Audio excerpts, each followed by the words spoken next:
It's this and last.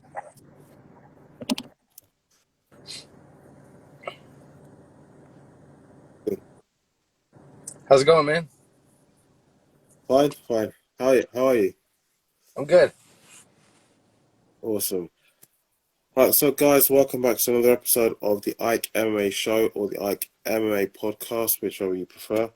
And I have joining me in the studio tonight or this morning or this afternoon where you are, Blake. I have Blake Perry with me. Blake, how you doing? I'm doing really good, man. It's good to talk to you. I know we should have done this a month ago, but you've been so busy. I've been so busy. So look, what really one of the latest things in your feed and just the name um attached to your name basically in mixed martial arts is your last fight. That's what really got my attention with Marcel McCain at the A1 combat. Your nose, and I think the doctor stopped you from fighting, but you still want to go ahead and fight. I mean, tell me about that. That's what I can really say. Yeah, man. It was a super fun fight against you said already Marcel McCain, and I think I'd seen his name pop up. So shout out McCain. I think he's watching. All right. Yeah, it was super fun fight, and he'd be a good guest to get on here next. But yeah, it was a lot of fun, and yeah, got my nose jacked up pretty good. And wanted to keep fighting, but uh, doctor put a stop to it, unfortunately. But that's the name of the game, he's just doing his job at the end of the day, the doctor. So it's all good, man. Healing up good, back to back to sparring and training and everything like usual, and excited to get back in there when the time comes. I've got to ask him. I saw the injury and it looks like he had nose, but it looked like it had been completely been redesigned. I mean, when stuff like that happens, that kind of goes beyond the realm of whether you win or lose a fight. I mean, that of course for many other people who, let me say, other who don't participate in combat sports, um, that will kind of put them off fighting. I mean, injuries like that, it doesn't make you think twice about the next bouts, whether it's BJJ or boxing or mixed martial arts. No, not too much, because it's one of those things too where it looked super bad. And but I mean, when you're in there, it doesn't feel a whole lot uh, different than you'd expect. With all the adrenaline going and everything. And we all know that that's part of it when we Yeah, sign up. gotcha. And yeah, I think my biggest thing is just getting healed up and getting back in there.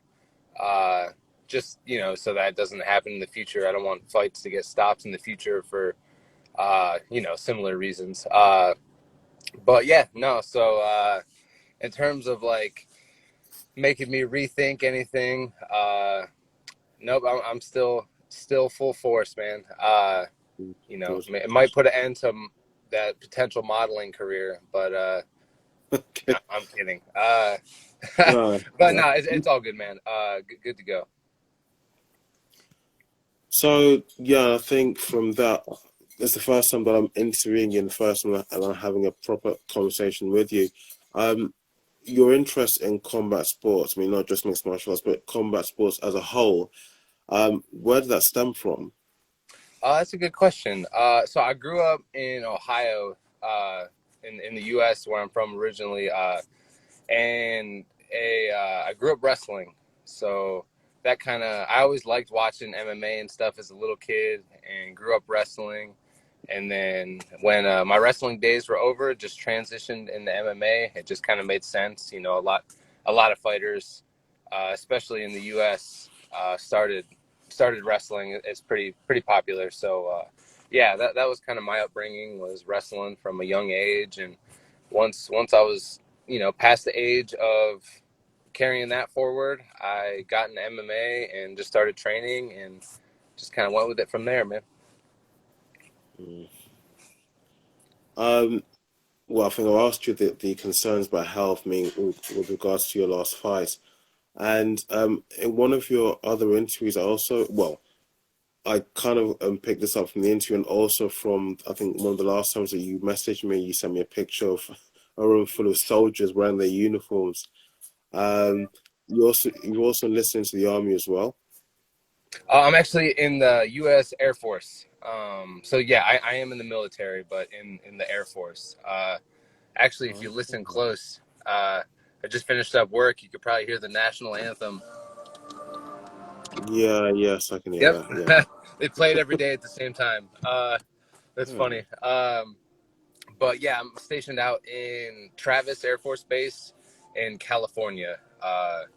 And the city's called Fairfield, California. okay. Very nice. So the Air Force themselves, so you get to fly the fighter jets. No, no, no, no. They would never trust my dumb ass to do that. I I Why work on the not? planes and stuff when they're on the ground, but I see, okay. no, you won't catch me flying one of those. Not anytime soon. No, it looks like although it's serious business for because it's to do with defense of the country and everything and all of that, but it looks like it's great fun. It's the adrenaline. It's nice to do. No, Yeah, yeah. And my job specifically is not crazy. There's a bunch of jobs in the military that are, super badass and they're out there, in the fight, truly defending, doing all kinds of crazy stuff and that's not me. I go out to my car on break and do podcasts and mess around on my phone and just work on planes. So nothing too crazy. There's absolutely way crazier jobs in the military than the one I have. It's pretty much like a like a normal mechanic's 9 to 5. But I like it and it's a lot of fun, so I can't complain.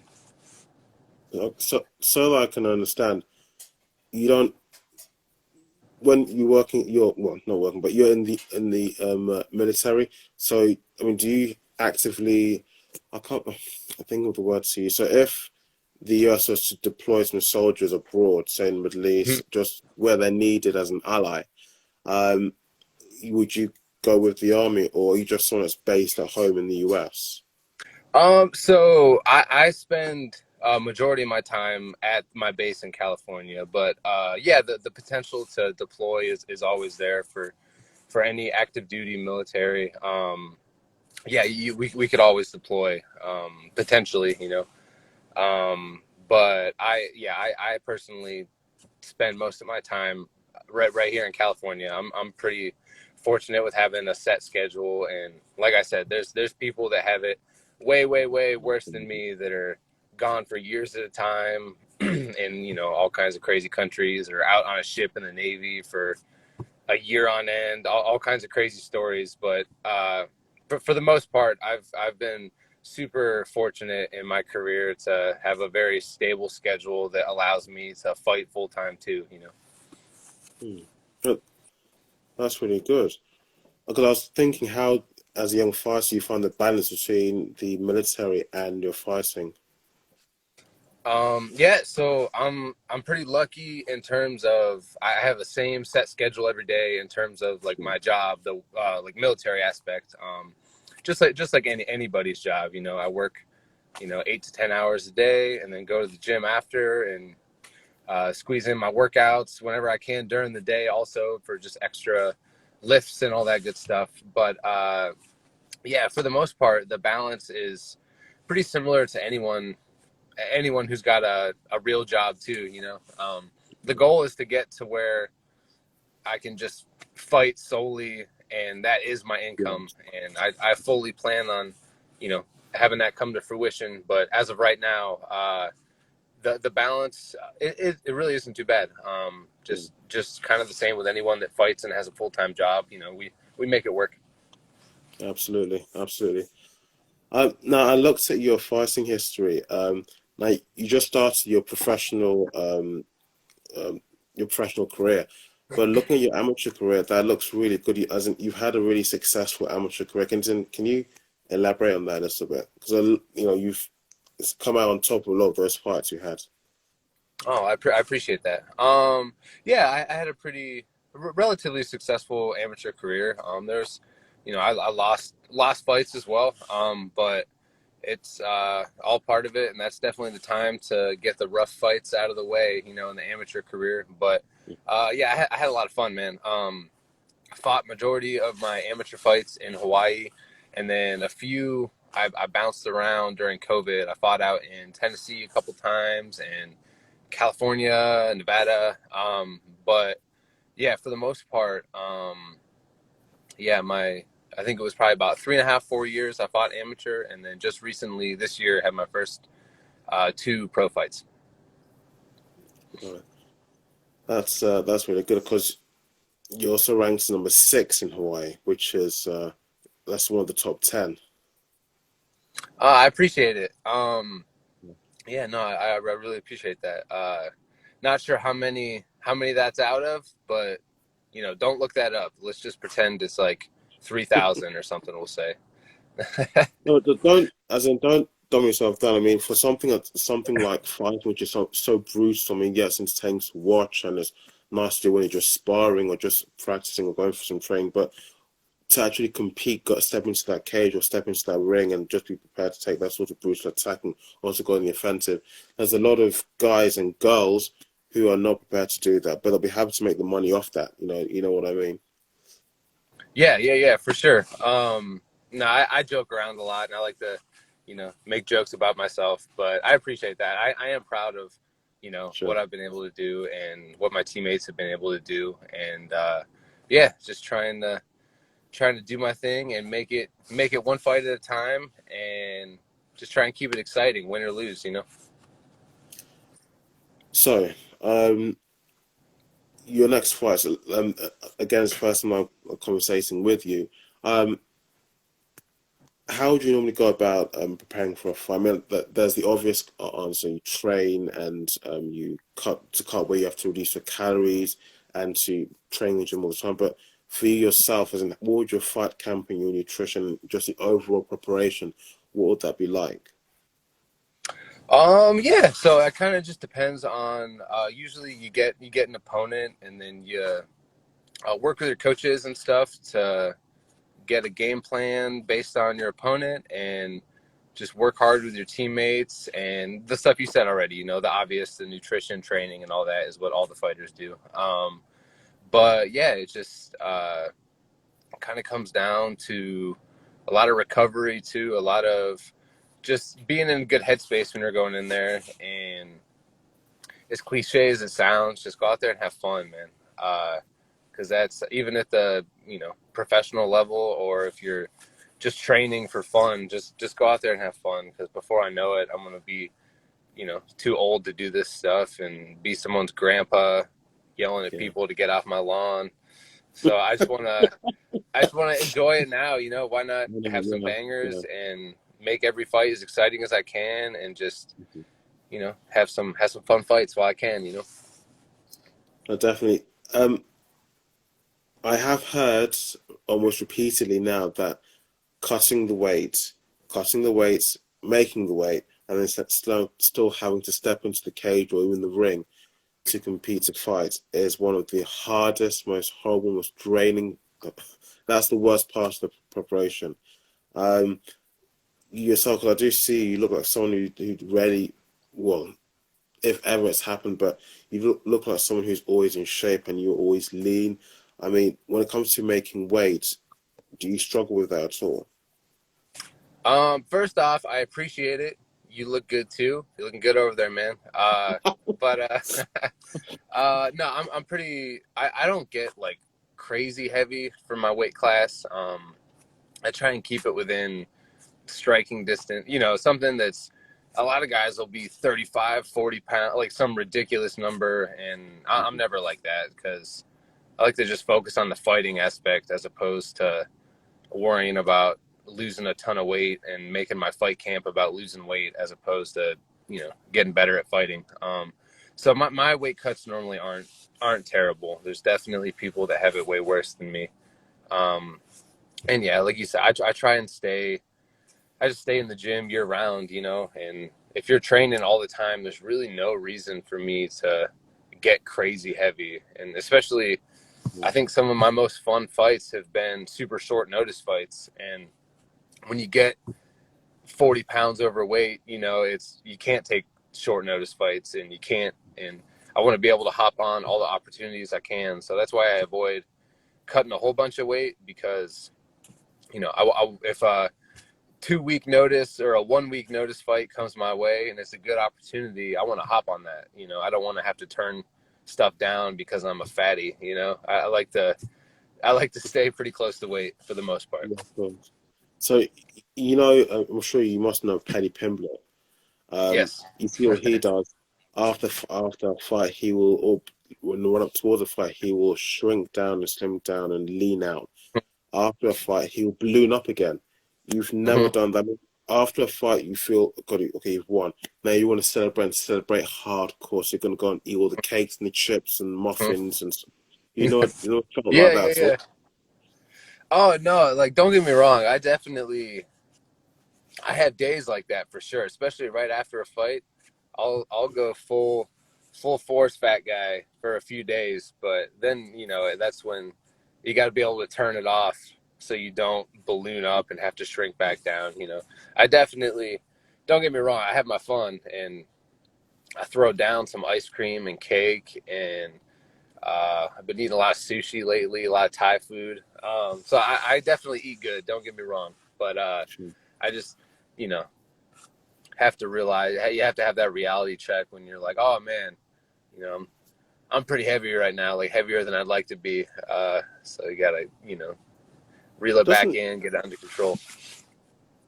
um so when we're going to be seeing you step into the cage again? Must be sometime soon because it has been a while since your last fight.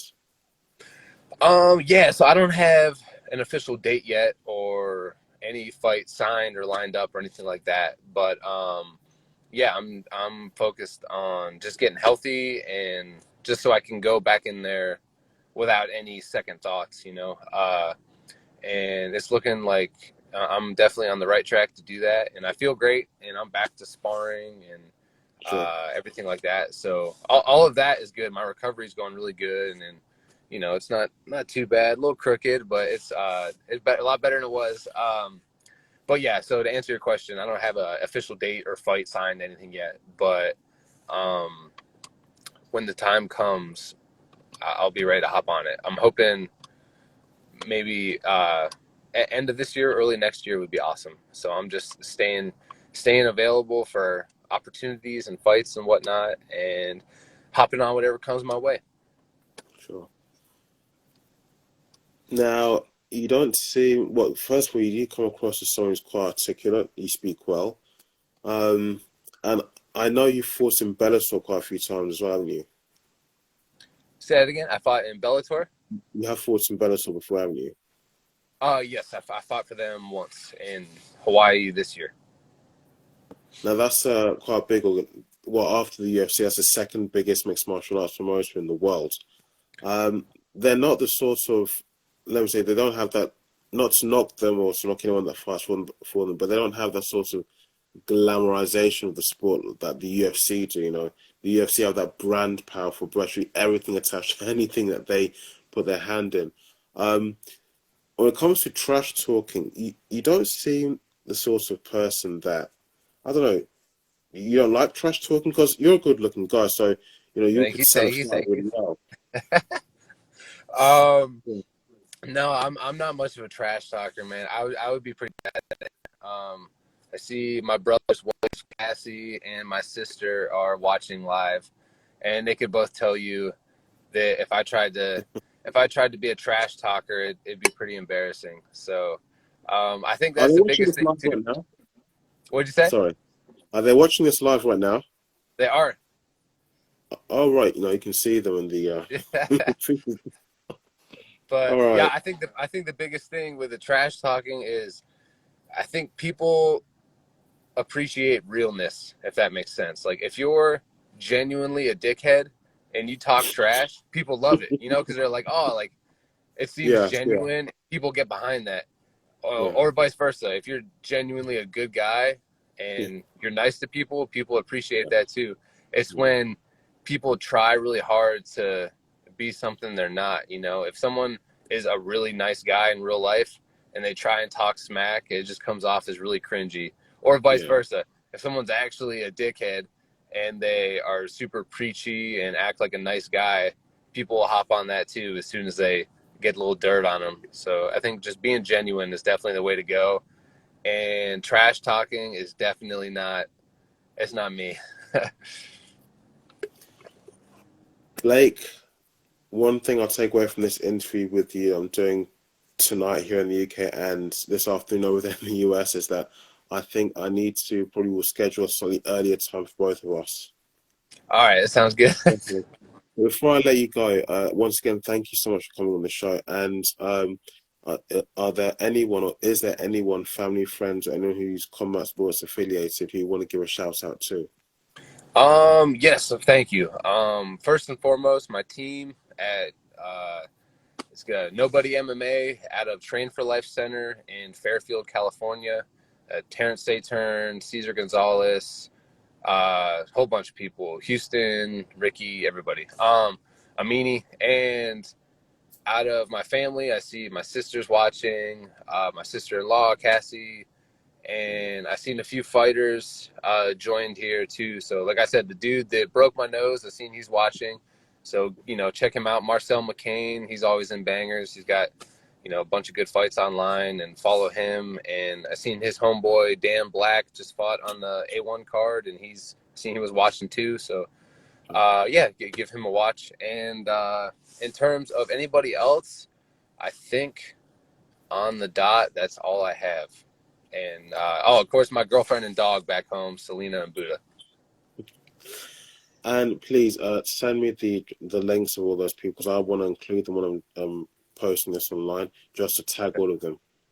Okay, of course. Blake, once again, thank you so much for coming on the show. Guys who enjoyed the episode, please don't forget to like and share, and also don't forget to subscribe to the channel. I'm always tongue twisted, sorry. Blake, thanks again. Thanks once Yeah, again. thank you. I really appreciate you taking the time.